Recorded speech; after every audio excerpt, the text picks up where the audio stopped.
I'm sure nakapagluto ka na ng upo with sotanghon. Well, dadagdagan natin yung recipe natin ngayon. Mali, ingredients nga pala. Para naman siguradong mas i-enjoy ninyo ang humigop ng mainit na sabaw kasabay ng malamig na panahon. Narito naman ang 1/4 na giniling na tinimplahan ng bawang at sibuyas, paminta at asin para sa ating meatballs. Sa isang malaking upo, gagamit tayo ng kalahating kilo ng giniling at ang kalahati nito ay gagamitin natin para sa bola-bola.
Talupan lamang ninyo ang mga upo at pagkatapos ay tanggalan ito ng buto.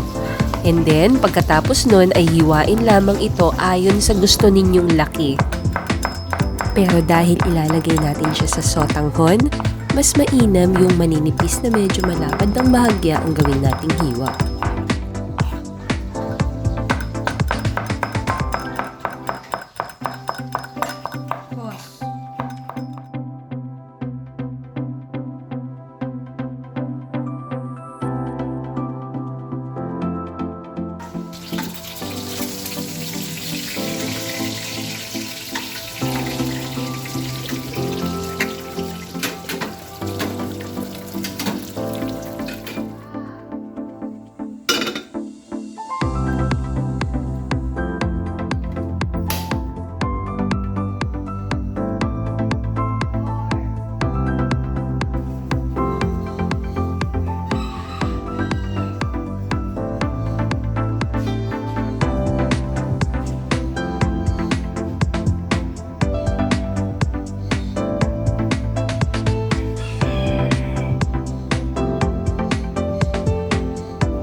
At dahil nakaredy na ang lahat ng ating panangkap, simulan na natin ang pagluluto.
Sa pampalasa naman, gagamit lang ako ng pamintang durog at patis.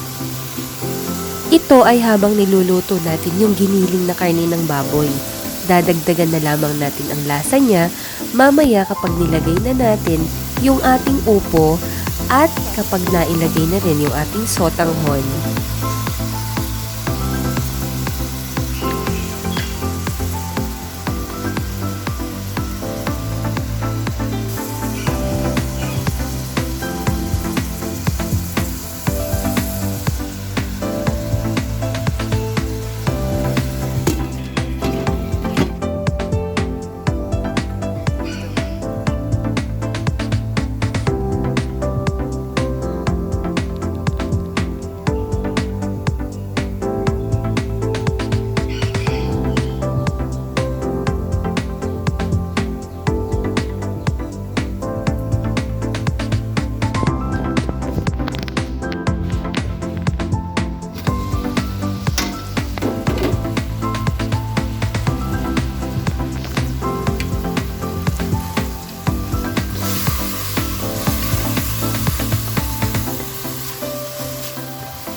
At pagkatapos nating ilagay ang mga upo, takpan muna natin ito at pakuluan at makikikapit bahay muna tayo. At narito naman ang mga kapitbahay ko na halos kadikit lang ng aking kusina. Ang mga bantam na mahilig mangitlog. Hihingi tayo ng ilang piraso na atin namang ilalaga.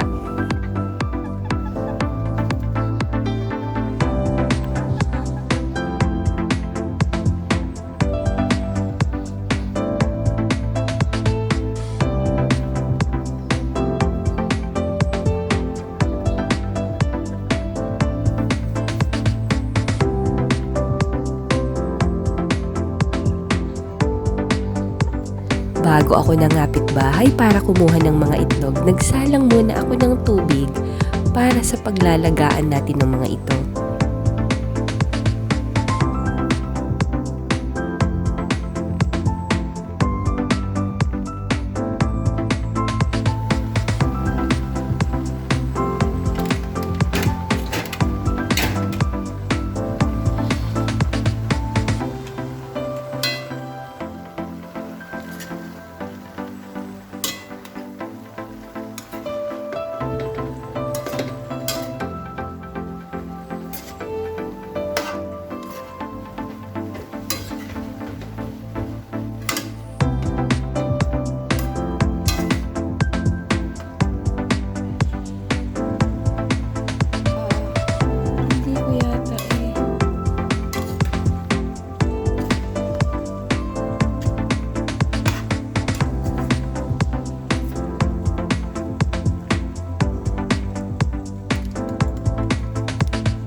At dahil halos kumukulo na yung ating nilagang tubig, maaari na nating ilagay yung 3 pirasong itlog na ating kinuha sa pugad ng mga bantam na manok.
At dahil halos paluto na yung ating mga upo, at napakuluan na rin natin siyang mabuti, pero paano nga ba malalaman na luto na yung mga upo?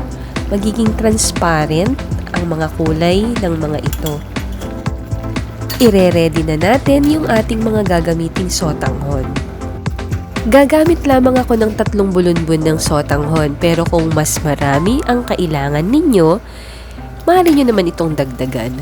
Huhugasan muna natin ang mga sotanghon para medyo malambot na siya bago natin ilagay doon sa ating nilulutong mga upo. At kapag lumambot na yung mga sotanghon noodles, maaari nyo itong gupitin ayon sa haba na gusto ninyo, o kaya naman ay maaari nyo nang idiretso dun sa inyong mga niluluto. Ginupit ko lamang siya sa 2 para mas madali siyang ihalo sa mga upo.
Maaari na nating ilagay yung ating mga meatballs.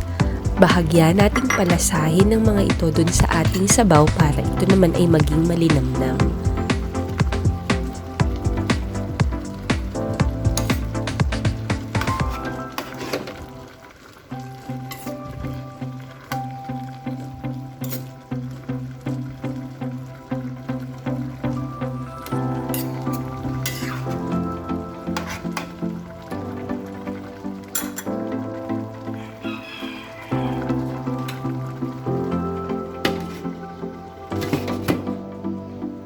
At dahil maliliit lang ang itlog ng mga bantam, 4 minutes is okay na para ma-hard-boiled ang mga ito.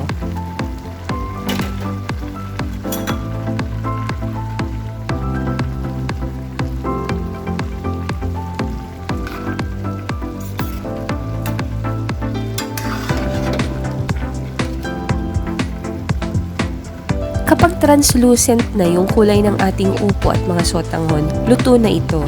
Kung nais ninyong dagdagan yung sabaw, maaari naman, pero para sa akin, sapat na ang ganito. Take note lang na maaari itong matuyuan dahil humihigop ng sabaw ang sotanghon habang ito'y lumalamig. Ang ganitong pagkain ay masarap ihain pagkatapos itong lutuin. Masarap itong kainin habang mainit dahil siguradong tatagaktak ang mga pawis mo. At kapag masama ang iyong pakiramdam, subukan yung ihain ito at pihadong mamaya lang, magaling na kayo. Nagustuhan mo ba yung inihain natin ngayong araw na to? Leave your comment down below and please don't forget to like, share, at mag-subscribe ka na rin sa ating channel if you're not yet a subscriber. And please, huwag kakalimutang i-click ang notification bell down below para naman palagi kang maging update sa mga susunod naman nating mga video. Thank you for watching!